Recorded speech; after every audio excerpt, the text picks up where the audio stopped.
आचार्य भवनमस्माकम् आचार्यं च भारती देवो नारायण श्रीशः देवी मंगलदेवता श्रीगुरुभ्यो नमः।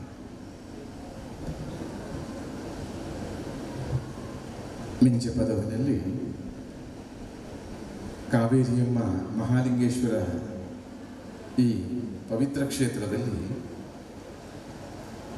ದೇವರ ಬ್ರಹ್ಮಕಲಶ ಪುನಃ ಪ್ರತಿಷ್ಠೆ ಬ್ರಹ್ಮಕಲಶ ಎಲ್ಲ ನಡೆಯಲಿಕ್ಕಿದೆ. ಅದರ ಸಂಭ್ರಮದಲ್ಲಿ ನೀವೆಲ್ಲ ಬಹಳಷ್ಟು ಶ್ರದ್ಧೆಯಿಂದ ಭಕ್ತಿಯಿಂದ ತೊಡಗಿಸಿಕೊಂಡಿದ್ದೀರಿ.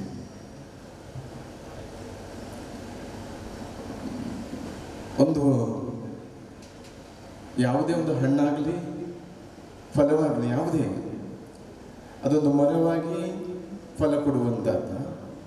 ಆದರೆ ಆ ಮರ ಎಷ್ಟು ದೊಡ್ಡದಿದೆಯೋ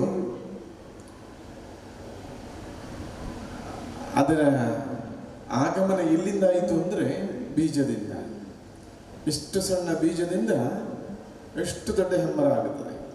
ಅಶ್ವತ್ಥ ವೃಕ್ಷ ಎಲ್ಲ ಎಷ್ಟು ದೊಡ್ಡದಿದೆ, ಆದರೆ ಬೀಜ ಎಷ್ಟು ಸಣ್ಣದು. ಅಷ್ಟು ಸಣ್ಣ ಬೀಜದೊಳಗೆ ಎಷ್ಟು ದೊಡ್ಡ ವೃಕ್ಷವನ್ನು ಭಗವಂತ ಇಟ್ಟಿದ್ದಾನೆ. ಹಾಗೆ ನಮಗೆಲ್ಲರಿಗೂ ಬದುಕಿನಲ್ಲಿ ತುಂಬ ಅಗತ್ಯವಾಗಿ ಬೇಕಿರುವುದು ನೆಮ್ಮದಿ. ನೆಮ್ಮದಿ ಕೆಟ್ಟು ಹೋಗ್ಲಿಕ್ಕೆ ಅನೇಕ ಕಾರಣಗಳು ಉಂಟು. ನೆಮ್ಮದಿ ಪ್ರಾಪ್ತಿಗೂ ಒಳ್ಳೆ ದಾರಿಗಳು ತುಂಬ ಉಂಟು. ಆದರೆ ಈ ನೆಮ್ಮದಿಯ ಬೀಜ ಯಾವುದು ಅಂತ ಹೇಳಿದರೆ ಅದು ಭಕ್ತಿ. ನಾವು ಶಾಲೆಯಲ್ಲಿ ಹೋಗಿ ವಿದ್ಯಾರ್ಥಿಗಳಾಗಿ ಪಾಠ ಕಲಿಯುವಾಗ ನಾವೊಂದು ಕಥೆಯನ್ನು ಕೇಳಿದ್ದೇವೆ. ಬಾಯಾರಿಕೆಯಾದಂತಹ ಒಂದು ಕಾಗೆ ನೀರನ್ನು ಹುಡುಕಿಕೊಂಡು ಹೋಯಿತು ಅಂತ. ಎಲ್ಲೋ ಒಂದು ಕಡೆ ಹುಡುಕಿ ಹುಡುಕಿ ಹುಡುಕಿ ನೀರು ಕಂಡಿತು. ಆದರೆ ನೀರಿದ್ದಂತಹ ಪಾತ್ರೆಯ ಒಳಗೆ ಕೊಕ್ಕನ್ನು ಚಾಚಿದರೆ ಅದಕ್ಕೆ ಎಟಕದಷ್ಟು ಅಡಿಯಲ್ಲಿತ್ತು. ನೀರು ಬೇಕು, ಬಾಯಾರಿಕೆ ಆಗಿದೆ ಅಂತ ಚಿಂತೆಯಿಂದ ಮತ್ತೆ ಚಿಂತನೆ ಕಡೆಗೆ ಹೋದಾಗ ಆಲೋಚನೆ ಮಾಡಿದಾಗ ಎಲ್ಲೋ ದೂರಕ್ಕೆ ಹೋಗಿ ಅದಕ್ಕೆ ಒಡೆದ ಉಪಾಯದಂತೆ ಒಂದೊಂದು ಶಿಲಾಖಂಡವನ್ನು ಕಲ್ಲಿನ ತುಂಡನ್ನು ತಂದು ತಂದು ತಂದು ಆ ಘಟದೊಳಗೆ ತುಂಬಿ ನೀರು ಮೇಲೆ ಬಂದು ಕಾಗೆ ನೀರು ಕುಡಿದು ತೃಪ್ತಿಪಟ್ಟು ಹಾರಿ ಹೋಯಿತು ಅಂತ. ಹಾಗೆ ಈ ಭಕ್ತಿ ಎಂಬ ಬೀಜದೊಳಗೆ ನೆಮ್ಮದಿ ಎಂಬ ದೊಡ್ಡ ಮರ ಇದೆ. ಅದರ ಭಕ್ತಿ ಎಂಬಂಥದ್ದು ಇರು ನಮ್ಮ ಹೃದಯದ ಅಂತರಂಗದ ಒಳಗಿನ ಆ ಮಡಿಕೆಯ ಒಳಗೆ ಇದೆ. ಎಷ್ಟೆಷ್ಟು ನಾವು ಕೈ ಹಾಕಿದ್ರೂ ಸಿಕ್ಕದಂತಹ ಆಳದಲ್ಲಿ ಇದೆ. ಅದು ಸಿಕ್ಕುವಂತಾಗಬೇಕಲ್ಲ. ಅದಕ್ಕೆ ಯಾವುದು ಕಾಗೆ ತಂದು ಕಲ್ಲ ತುಂಡನ್ನು ಹಾಕಿದೆ. ನಾವೇನು ಹಾಕ್ಬೋದು? ಭಗವಂತನ ನಾಮಜಪ ಎಂಬಂತಹ ಶಿಲಾಖಂಡವನ್ನು ಹಾಕಬೇಕು. ಅದು ಒಳಗೆ ಹಾಕಿ ಹಾಕಿ ಹಾಕಿ ಆ ಭಕ್ತಿಯ ರಸ ಮೇಲೆ ಮೇಲೆ ಬರಬೇಕು. ನಮ್ಮ ಹಿರಿಯರು ಎಷ್ಟು ಉದಾರಿಗಳು. ಅವರು ನಮಗೆಲ್ಲ ನೆಮ್ಮದಿಯ ಬದುಕು ಕಟ್ಟಿಕೊಡ್ಲಿಕ್ಕೋಸ್ಕರ ಇಂತಹ ಒಂದು ದೊಡ್ಡ ಧಾರ್ಮಿಕ ಶಕ್ತಿ ಕೇಂದ್ರವನ್ನು ಕೊಟ್ಟು ಒಳಗೆ ಮಾತ್ರವಲ್ಲ ಎಲ್ಲೆಲ್ಲಿಯೂ ಭಗವಂತನ ಅಸ್ತಿತ್ವವನ್ನು ಕಂಡು ನಾವು ನೆಮ್ಮದಿಯನ್ನು ಪಡ್ಕೊಳ್ಳುವಂತಹ ಅವಕಾಶವನ್ನು ಮಾಡಿಕೊಟ್ಟಿದ್ದಾರೆ. ಆದರೆ ನಾವು ತುಂಬ ಭಕ್ತಿಯ ಜೊತೆಗೆ ಎಚ್ಚರದಿಂದ ಇರಬೇಕಾದ್ದು. ನಾವು ಯಾರು? ಮನುಷ್ಯರು. ಇನ್ನೂ ನಾವು ವಿಚಾರಿಸಬೇಕು, ನಾವು ಯಾರು? ನಾವು ಹಿಂದೂಗಳು. ನಾವು ಯಾರು? ನಾವು ಭಾರತೀಯರು. ಇಷ್ಟೊಂದು ಒಳ್ಳೆಯ ಭಾರತದಲ್ಲಿ ಇಡೀ ಜಗತ್ತೇ ಒಪ್ಪಿಕೊಳ್ಳುವಂಥ ಒಂದು ಸಂಸ್ಕೃತಿ ಇದ್ರೆ ಅದು ನಮ್ಮ ಸಂಸ್ಕೃತಿ, ಹಿಂದೂ ಸಂಸ್ಕೃತಿ. ಈ ಹಿಂದೂ ಸಂಸ್ಕೃತಿ ಎಲ್ಲಿದೆ ಅಂದರೆ ನಿಮ್ಮೆಲ್ಲರ ಕೈಯಲ್ಲಿದೆ. ಈ ಸಂಸ್ಕೃತಿಯನ್ನು ರಕ್ಷಣೆ ಮಾಡುವಂಥ ಹೊಣೆ ನಮ್ಮದು. ಹಾಗಾಗಿ ಒಂದು ದೇವಸ್ಥಾನದ ಆಶಯ ಏನು, ಭಕ್ತಿಯ ಉದ್ದೇಶ ಏನು? ನಾವು ಬುದ್ಧಿಯಿಂದ ಹೇಳುವಾಗ ನಾವು ಹೆಚ್ಚಾಗಿ ತಲೆಯ ಕಡೆಗೆ ಗಮನಿಸುವುದು. ಬಹಳ ಗಟ್ಟಿ ತಲೆ ಇದೆ ಅಂತ, ಒಳ್ಳೆ ಬುದ್ಧಿ ಇದೆ ಅಂತ. ಆದರೆ ಬುದ್ಧಿ ತುಂಬ ವಿಷಯಗಳನ್ನೆಲ್ಲ ಸಂಗ್ರಹ ಮಾಡಿ ಬೇಕು ಬೇಡ ಎಲ್ಲವೂ ತಿಳಿದು ಹೇಳ್ಕೊಟ್ಟು ದಾರಿಯನ್ನು ತೋರಿಸ್ತದೆ. ಆ ಬುದ್ಧಿ ತಲೆಗೆ ಮಾತ್ರ ಸೀಮಿತ. ಆದರೆ ರಾವಣನಿಗೂ ಬುದ್ಧಿ ಇತ್ತು, ಜ್ಞಾನ ಇತ್ತು. ಕುಂಭಕರ್ಣನಿಗೂ, ಇಂದ್ರಜಿತ್ತು, ಎಲ್ಲರಿಗೂ ಇತ್ತು. ಆದರೆ ಅದು ಹೃದಯಕ್ಕೆ ಇಳಿಬೇಕು ಅಂತ ಆದರೆ ಭಗವಂತನ ನಿರ್ಮಲವಾದ ಭಕ್ತಿ ಬೇಕು. ನಮ್ಮ ಹೃದಯದಲ್ಲಿ ಒಳ್ಳೆಯ ಭಾವರಸ ಉತ್ಪತ್ತಿಯಾಗುವುದು ಕಾಣದ ಭಗವಂತನನ್ನ ಒಂದು ಉಪಾಧಿಯಲ್ಲಿ ಕಂಡು ಭಕ್ತಿ ಭಾವನೆ ಜಾಗೃತಿ ಮಾಡುವುದು.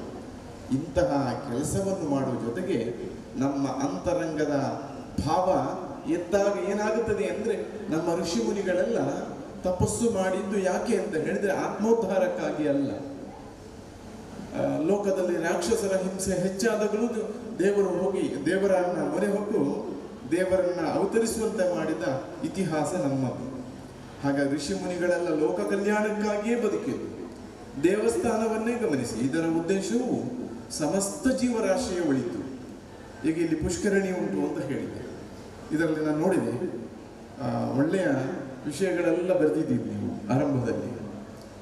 ಎಲ್ಲ ಜೀವರಾಶಿಗಳಿಗೆ ಬದುಕು ಕಟ್ಟಲಿಕ್ಕೆ ಅವಕಾಶವನ್ನು ಮಾಡಿಕೊಡುವಂತಹ ಕ್ಷೇತ್ರ ಇಲ್ಲಿ. ಅದಕ್ಕೊಂದು ಒಳ್ಳೆಯ ಅರ್ಥಪೂರ್ಣವಾಗಿದೆ. ಯಾಕೆಂದರೆ ಪುಷ್ಕರಣಿ ನೋಡಿ, ಅದರಲ್ಲಿ ಜಲಚರ ಪ್ರಾಣಿಗಳಿದೆ, ಅವರಿಗೆಲ್ಲ ಪ್ರಾಣಿ ಪಕ್ಷಿಗಳಿಗೆ ನೀರು ಕುಡಿಯುವುದು ಮಾತ್ರವಲ್ಲ, ಬದುಕು ಕಟ್ಟಲಿಕ್ಕೂ ಅವಕಾಶ ಅಲ್ಲಿದೆ. ಹಾಗಾಗಿ ನಮ್ಮ ಪೂರ್ವಜರು ದೇವಸ್ಥಾನವನ್ನು ಕಟ್ಟಿದ್ದು ನಮ್ಮೆಲ್ಲರ ಅಂತರಂಗದಲ್ಲಿ ಭಕ್ತಿಯಿಂದ ತುಂಬಿದ ಸದ್ಭಾವ ಬರಬೇಕು. ಅಂತಹ ಒಳ್ಳೆಯ ಭಾವ ಇದ್ದಲ್ಲಿ ತಾಳ್ಮೆ ಹೆಚ್ಚಿರ್ತದೆ, ಒಳ್ಳೆಯ ಸಹನೆ ಇರ್ತದೆ. ಇಂತಹ ತಾಳ್ಮೆಯ ಸಹನೆ ಎಂಬ ಒಳ್ಳೆಯ ಗುಣಗಳು, ಸದ್ಗುಣಗಳು ನಮ್ಮಲ್ಲಿ ಬಂದಾಗ ನಮ್ಮ ಸಮಾಜದ ಒಳ್ಳೆಯವರು ಕೆಟ್ಟವರು ಇದ್ದಾರೆ. ಅದು ಎಲ್ಲ ಯುಗದಲ್ಲೂ ಇತ್ತು. ಆದರೆ ಯಾರ ಹೃದಯದಲ್ಲಿ ತಾಳ್ಮೆ ಇಲ್ಲವೋ ಅಂಥವರೆಲ್ಲ ತಾನಿರುವ ಪರಿಸರದಲ್ಲಿ ಸಣ್ಣ ಪ್ರತಿಕೂಲಕ್ಕೆ ಬಂದಾಗ ತಮ್ಮ ಅಹಂಕಾರ ದರ್ಪಗಳು ಹೆಚ್ಚಾಗಿ ಅಲ್ಲಿ ಭೀತಿಯ ವಾತಾವರಣ ಅಥವಾ ಹಿಂಸೆಯ ವಾತಾವರಣ ಉಂಟಾಗ್ತದೆ. ಅದರ ಬದಲು ಪ್ರೀತಿಯ ವಾತಾವರಣ ಉಂಟಾಗಬೇಕು ಅಂತ ಆದರೆ ತಾಳ್ಮೆ ಸಹನೆಗಳೆಲ್ಲ ಬೇಕು. ಅದೆಲ್ಲ ಜಾಗೃತಿ ಆಗುವುದು ಭಗವಂತನ ಭಕ್ತಿಯಿಂದ.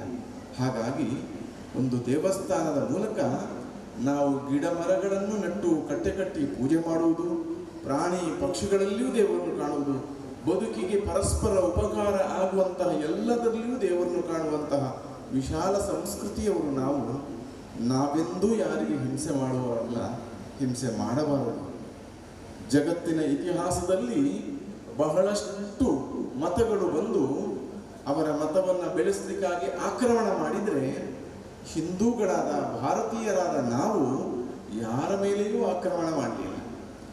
ಅಂದರೆ ನಮ್ಮ ಹೃದಯವಂತಿಗೆ ಎಲ್ಲ ಒಳ್ಳೆಯದನ್ನು ಕೆಟ್ಟದನ್ನು ಎಲ್ಲ ಸ್ವೀಕರಿಸಿ ಅದನ್ನು ಒಪ್ಪಿ ಯಾವುದು ಒಳ್ಳೆಯದನ್ನು ಸ್ವೀಕರಿಸಿ ಬದುಕುವರು.